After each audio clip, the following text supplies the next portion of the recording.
जय शिवराय मित्रांनो, स्वागत आहे तुमचं नवीन एका व्हिडिओमध्ये.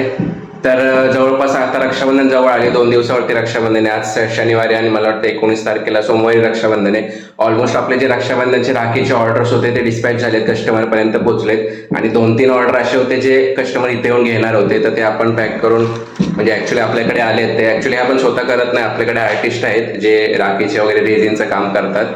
सो त्यांच्याकडनं आपल्याकडे ते राखी आलेले आहेत. या पॅकमध्ये 2-3 राखी आहेत आतमध्ये. सो ते आता कस्टमर येतील घ्यायला. तर 1-2 म्हणजे आजच्या दिवसातच ते कस्टमर 2-3 येणार घ्यायला. ते त्यांना देऊन टाकू. तुम्हाला एकदा राखी दाखवतो प्रॉपर. त्यामध्ये तुम्ही बघू शकता 2-3 आहेत. हे एक नेमवालं आहे आर्टिस्टचं, त्यानंतर हे फोटोचं आहे आणि हे पण एक नावाचं आहे. सो आता हे कस्टमर येतील घ्यायला, तर त्यांना आपण एक एक करून देऊया. एनिवेज बाकी आता आपण आज आपल्याला 2 स्केच कंप्लीट करायचे. ते एक डॉगवाला पण स्केच आहे आणि एक नॉर्मल फेसचा स्केच आहे. A4 साईजवरतीच आहे. तो ते आपण कंप्लीट करणार आहे. आज संध्याकाळी आपण एक बिग बॉसमधल्या एका कंटेस्टंटचं स्केच करूया. म्हणजे इंस्टावरती मी रील टाकली होती, सॉरी आपली स्टोरी टाकली होती. त्यात मी विचारलं होतं कोणाचं करायचं. तर त्यात बऱ्याच लोकांनी एकाचं नाव घेतलंय. सो त्यांचं आपण फर्स्ट चालू करणार आहे. आज एकाचं करणार आहे. थोड्या दिवसांनी 1-2 आपण करू तसे. सो आज तुम्ही पण कमेंट करून सांगा की कोणाचं आज करणार आहे आपण ते. आपण जे 3 फ्रेम पॅक केले होते काल, कुरिअर करायचे होते. 2 फ्रेम आणि एक विदाउट फ्रेमचं होतं. तुम्हाला काल दाखवलं होतं, परत एकदा तुम्हाला दाखवतो. सो हे 3 आपले आहेत, 1, 2 आणि खाली 1 आहे. हे 2 फ्रेममध्ये आहेत आणि विदाउट फ्रेमचे ह्याच्यात 2 पार्सल आहेत. एकाच कस्टमरचे 2 होते. सो आता मी एक पटापट जाऊन पोस्टात देऊन येतो. काल आपण ॲक्च्युली काल सुट्टी होती म्हणून काल दिलं नाही. काल रात्री आपण पॅक केलं आणि आता आपण पटापट ते जाऊन देऊन येऊया. कारण आज सॅटरडे, त्यामुळे मला वाटतं 12पर्यंतच असेल आणि जवळपास 11:15 झालेत आत्ताच. पटापट ते देऊन येतो म्हणजे 2-4 दिवसात त्यांच्यापर्यंत पोहोचेल. तुम्हाला ते लोकेशन पण सांगितलं होतं. मला वाटतं एक सांगलीचं आहे, एक मला वाटतं पुण्याचं आहे आणि हे कसबा पेठ पुणे आणि ते मुरबाडला जायचं. म्हणजे 3 असे लांब लांबचे डिस्टन्सवाले आहेत. सो फटाफट मी आता ते काम करून येतो पहिल्यांदा. A few moments later. चला मित्रांनो, फायनली घरी आलोय मी आणि एवढे फ्रेम आपण घेऊन आलो. तुम्हाला नीट दाखवतो एकदा.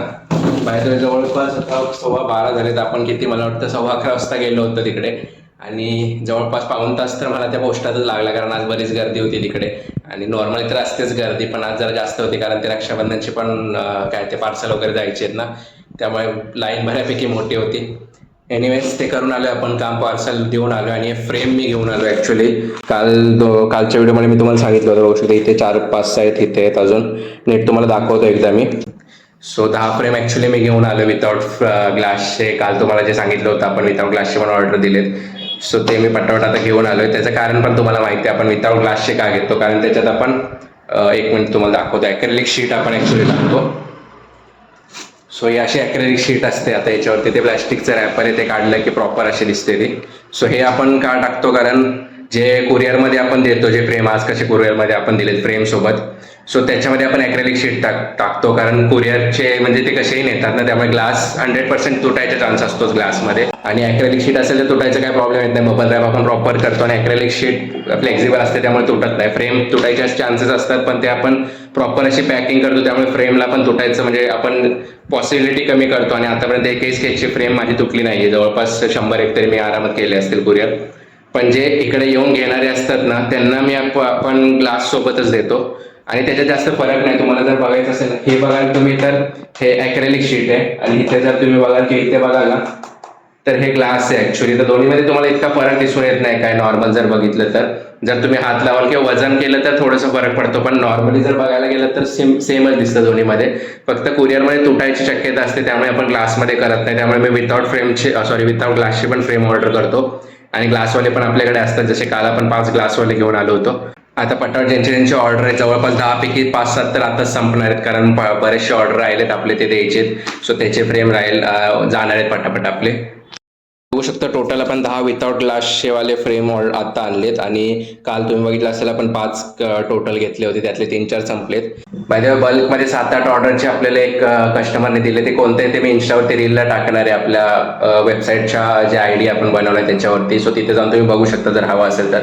क्वर्की कलर्स म्हणून आपला ID आहे आणि वेबसाईटचं नाव पण तुम्हाला माहिती आहे, www.quirkycolors.com असं वेबसाईटचं नाव आहे. तिथे जाऊन पण तुम्ही ऑर्डर करू शकता बिंदास. बाकीचे प्राइसिंग आणि प्रोडक्ट्स वगैरे सगळे तिथे आपण लिस्टेड केलेले आहेत. सो तिथे जाऊन पण एकदा चेक करू शकता सगळे. 1 hour later. चला मित्रांनो, आता आपण स्केचला सुरुवात करूया. आणि आजचं जे एक स्केच आहे ना, ते ऍक्च्युली एका डॉगचं स्केच आपल्याला काढायचं. या अगोदर पण मला वाटतं 2-3 वर्ष अगोदर आणि मध्ये आधी चालूच असतं, पण मला आठवतं की 3 वर्ष का 2 वर्ष अगोदर एका कस्टमरने मला 3 A1 साईजचे डॉगचे, त्याच्याकडे 3 डॉग होते ना, तर 3 A1 साईजचे डॉगचे स्केच करून घेतले होते आणि त्याची टोटल प्राइस 12,000 रुपये होत होती तिन्ही स्केचची. सो असे डॉग लवर आणि ॲनिमल लवर पण बरेचसे लोक असतात जे त्यांच्या पेटचे वगैरे स्केच काढून घेत असतात. तसंच एक आता आपल्याला पेटचं स्केच काढायचं आहे. हे छोट्या साईजवरती करायचं, A4 साईजवरती, जास्त मोठं नाही आहे. आणि आज मला वाटतं आज कम्प्लीट होऊन जाईल ते संध्याकाळपर्यंत. सो आता पटापट मी ते सुरू करतो पहिल्यांदा.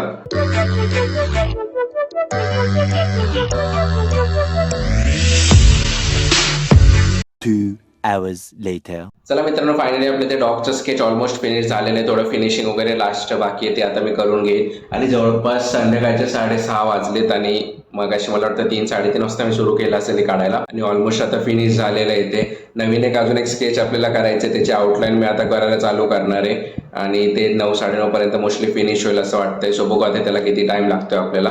त्या अगोदर मी आता व्हिडिओ एडिटिंग करून घेतो, कारण रोज आपण आता सकाळी 8:30 वाजता ब्लॉग टाकतो. सो उद्याचा ब्लॉग यायचा बाकी आहे. सो एडिटिंग करायची मला, आता पटापट ते करून घेतो, त्यानंतर मी स्केचिंगला सुरुवात करतो. पाहिजे मित्रांनो, नवीन एक आपल्याला श्रीकृष्णाची आणि राधाची अशी पेंटिंगची ऑर्डर आली होती मोबाईल कव्हरवरती, तुम्ही बघू शकता. या अगोदर पण सेम डिझाईनचं केलं होतं आणि एका कस्टमरला ते आवडले होते, त्यांनी परत आपल्याकडनं बनवून घेतलंय. सो याच्यावरती आपण पेंटिंग वगैरे केले प्रॉपर असं आपल्या आर्टिस्टने, आणि त्याच्यावरती आपण रेझिनचं काम केलेलं आहे. तुम्ही बघू शकता प्रॉपर असं काम याच्यावरती केलेलं आहे. अजून एक कव्हर आहे आपल्याकडे, पण त्याचं आता रेझिनचं काम बाकी आहे, त्यामुळे मी तुम्हाला उद्या दाखवेल ते.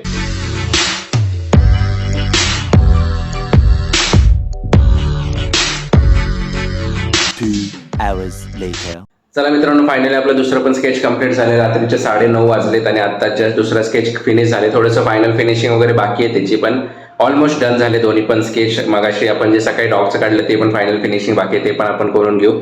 आणि दुसरं आता जे सुरू केले ते पण, आणि ते कस्टमरला दिल्यानंतर, त्यांनी सरप्राईज दिल्यानंतर आपण इन्स्टावरती टाकू शकतो, अशी त्यांची परमिशन आहे टाकायची. सो नंतर आपण इन्स्टावरती त्याचा फोटो टाकेनच. सो आता मला वाटतं जास्त काही काम नाही आहे. एक स्केच पॅक करायचं होतं, पण ते मी उद्या सकाळीच करेन, कारण उद्या संडे, तर उद्या तर डिस्पॅच होणार नाही, परवाच करायला लागतील डिस्पॅच. सो उद्या आपण दिवसभरात जे काय कॅप पॅकिंगचं 2-3 असतील ते करून घेऊ उद्याच्या उद्या. सो चला मित्रांनो, हा ब्लॉग आपण इथंच एंड करू. तुम्हाला ब्लॉग आवडला असेल तर लाईक करा, चॅनलवरती नवीन असेल तर सबस्क्राईब करायला विसरू नका. सो चला भेटूया उद्याच्या ब्लॉगमध्ये.